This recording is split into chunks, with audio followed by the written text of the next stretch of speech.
quem almeja a liderança, a quem muito é dado, muito mais é cobrado. Olhando nessa perspectiva, eu estou numa posição muito mais perigosa do que a sua. Porque o julgamento sobre mim será muito mais severo do que sobre você. E tem gente que quer liderança. Eu nunca escolhi ser pastor. Nunca pedi para ser pastor. Eu estou aqui, sendo um pastor, não é porque eu quis, não.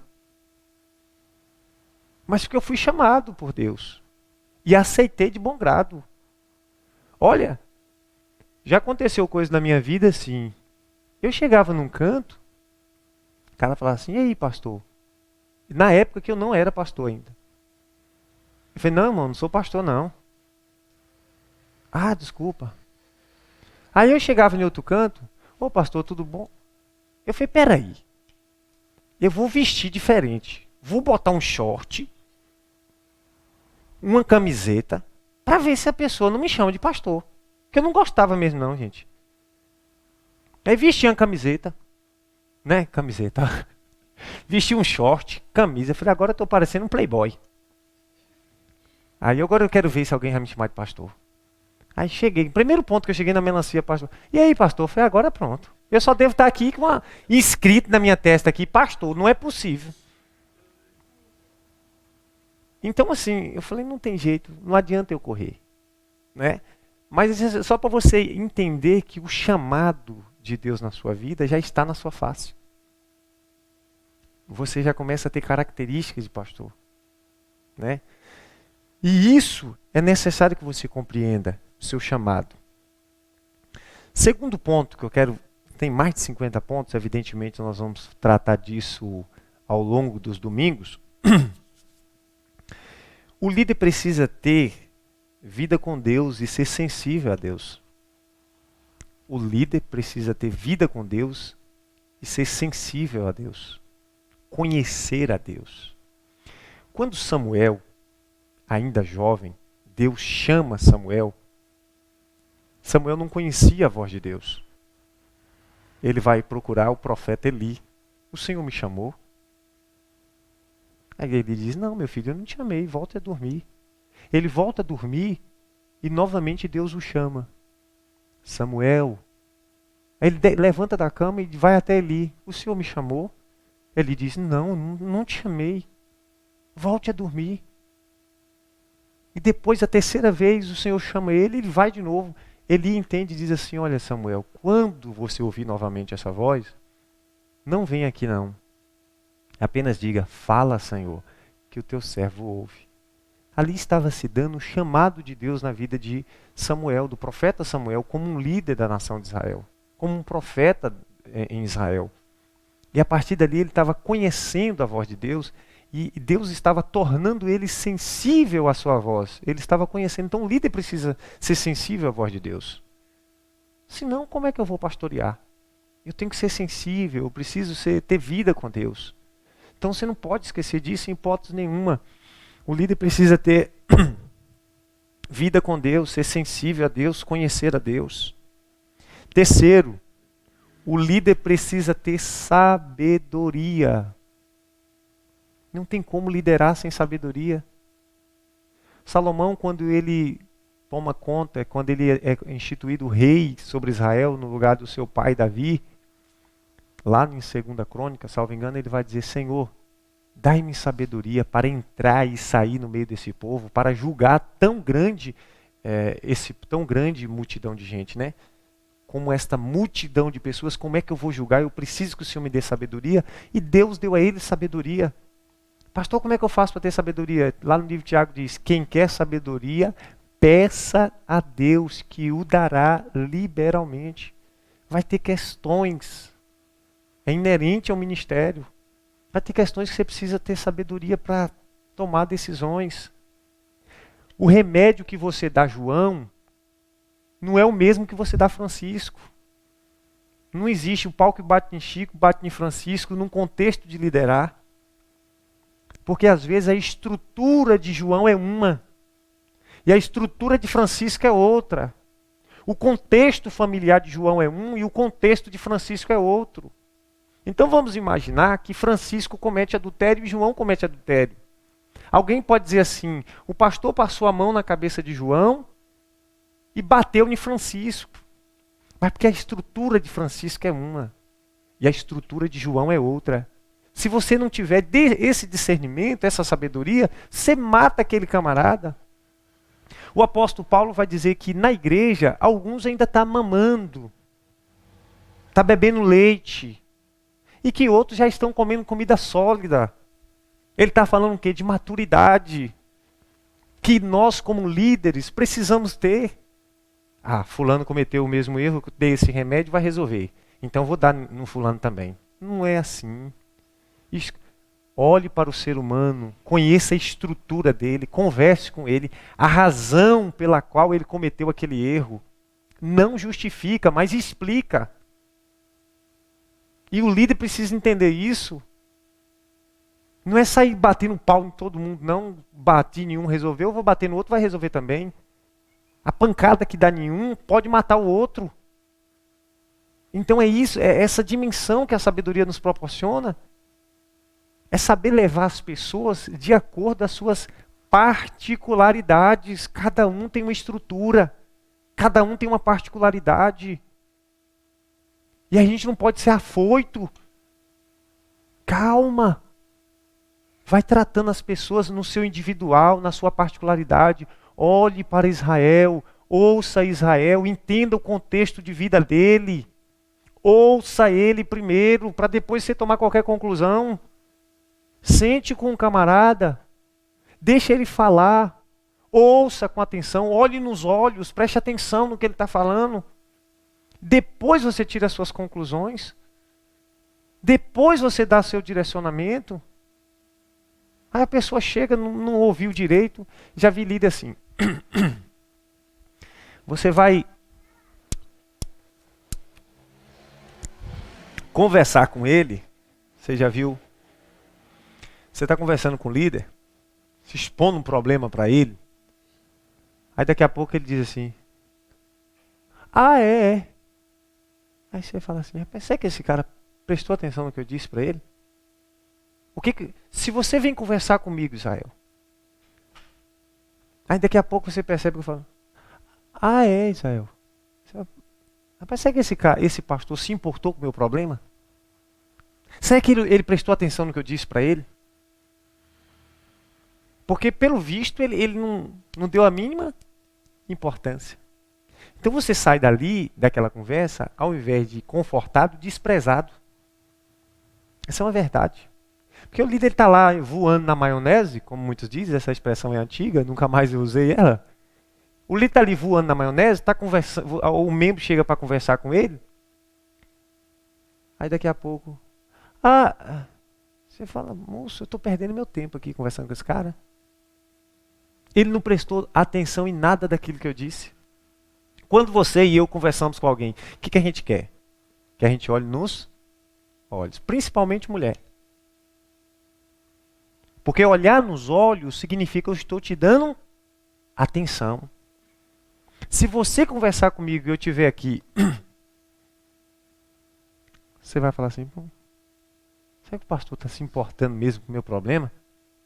Será que o pastor está se importando mesmo com aquilo que eu estou falando com ele?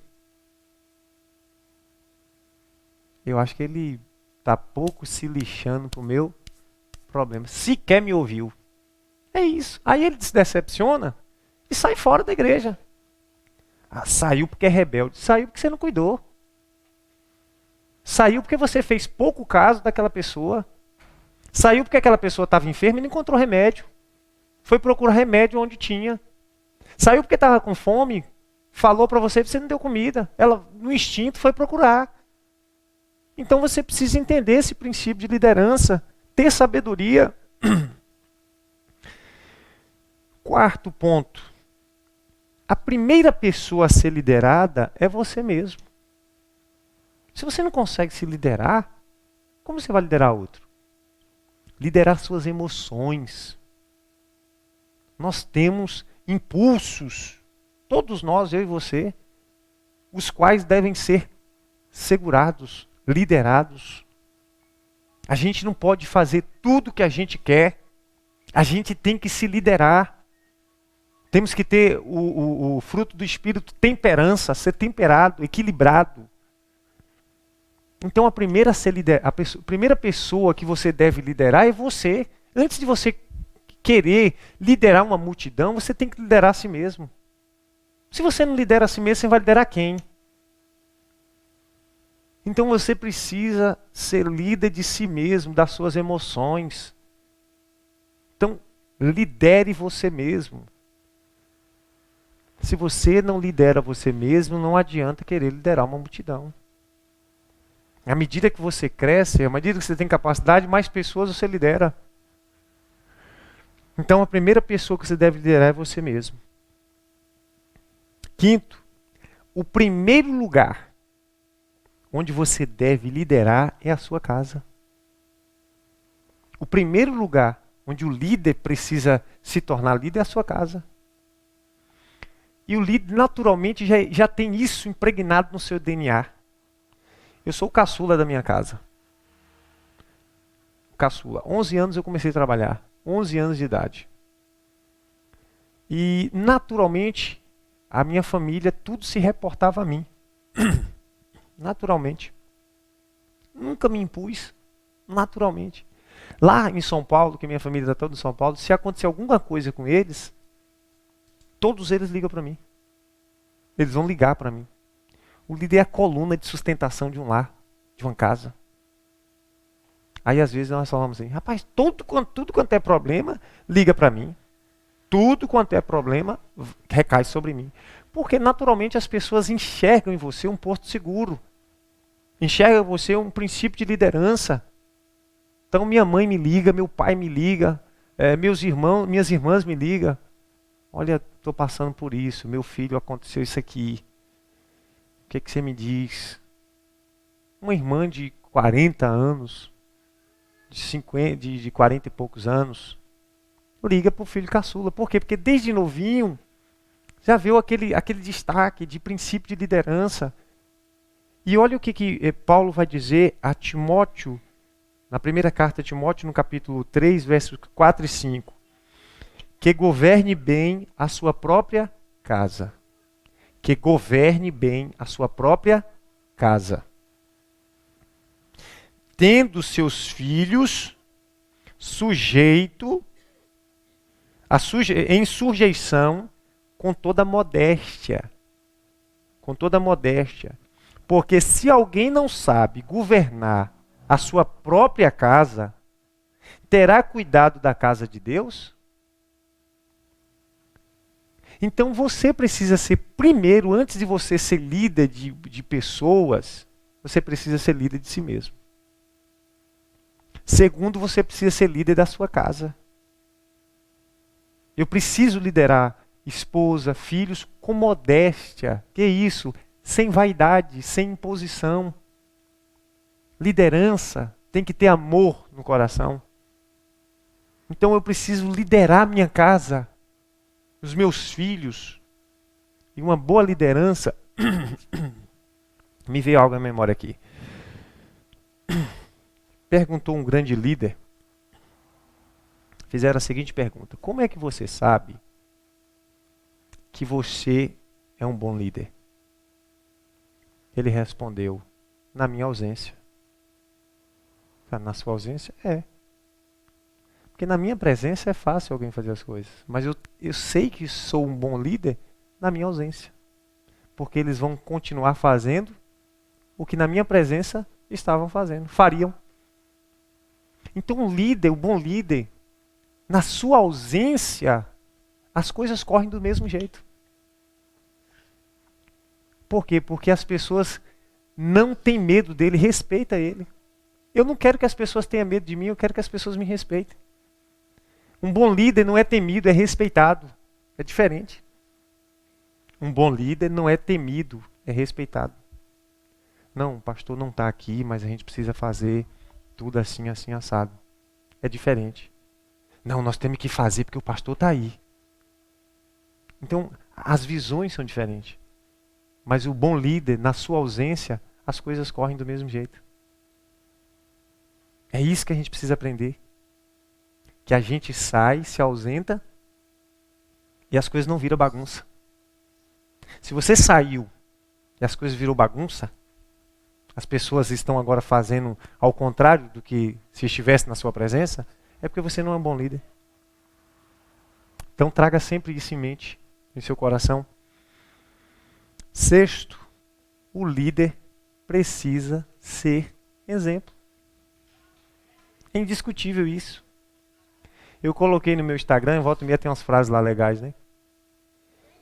Existem muitas pessoas, na matemática da vida, tem muitas pessoas falando demais e fazendo de menos.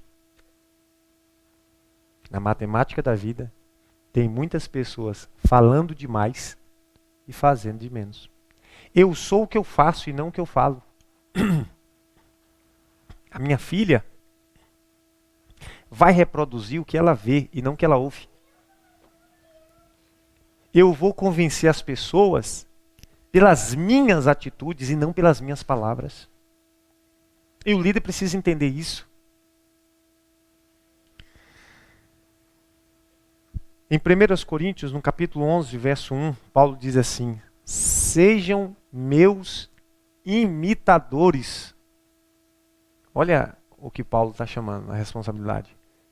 Sejam meus imitadores, assim como eu sou de Cristo.